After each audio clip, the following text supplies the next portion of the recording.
По регламенте проверка документов, а у гонор свята теплые пожаданні. Мужчинам-водителям уручали сувениры и нагадывали, как важно выконывать правила дорожного руху.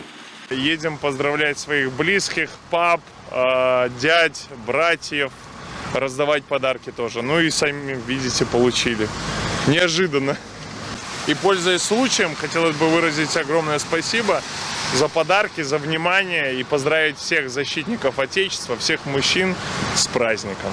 Листоў шчасця водители сегодня не атрымалі, а вось прыемныя сюрпризы и пожаданні засталіся у кожнага. Подарунки уручили и пассажирам.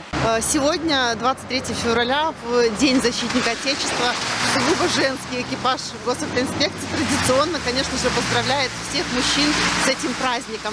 Конечно же, напоминаем о том, что они не только наши защитники, наша поддержка и опора, но, конечно же, напоминаем о том, чтобы соблюдали правила дорожного движения не только 23 февраля, но и во все другие дни. Да і нагадвае, захаванне хуткаснага рэжыму, асцярожнасць пры манеўраванні і ўзаемапавага залог бяспекі на дарогах. Стан алкагольнага ап'янення і рух за рулём несумяшчальныя. За гэтым інспектары таксама будуць сачыць у перыяд святаў.